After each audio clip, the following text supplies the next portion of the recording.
take your Jelly Belly. Now, first, hold your nose completely closed.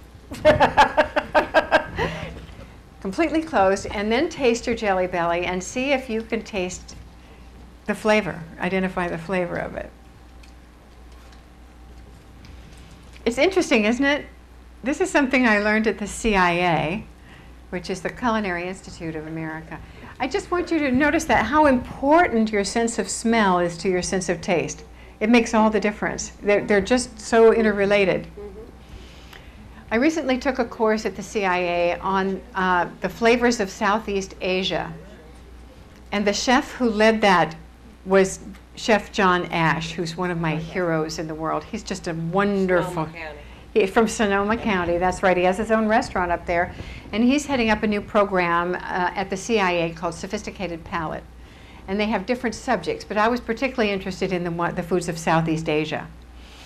And so we met by the herb garden. We went on a tour of the herb garden, and we could...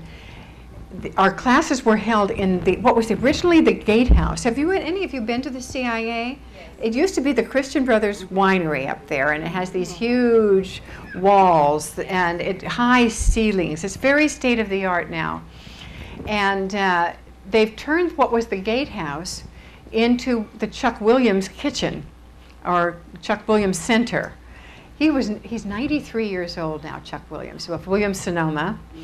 And he was on Oprah the other day. And he still goes to the office every day, bless his heart. He's amazing. And so they turned it into this center that was perfect for 12 chefs, and I got to be one of the chefs.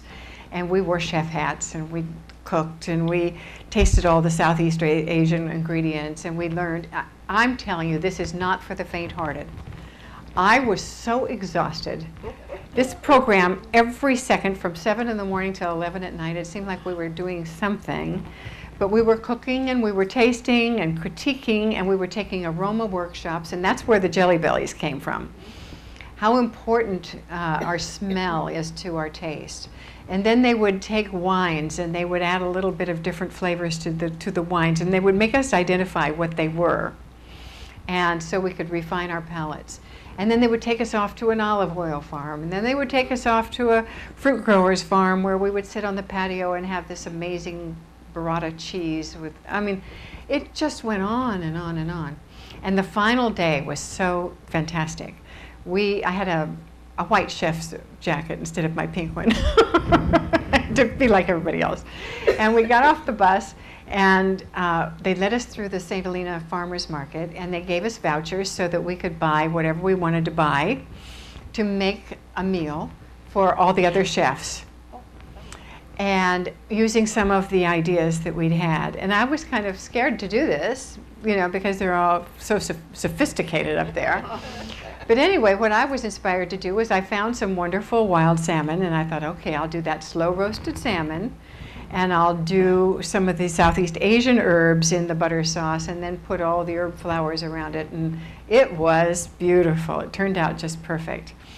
But it was a great experience, and I was really excited about that. So if any of you are ever inspired to go up there, check out Sophisticated Palate. They also have a 2-day program, which is called Cooking for the Second Half of Your Life. And I imagine that that is a lot about simplicity and health and all of that. And John Ash is doing that class too. I'd like to go back up there.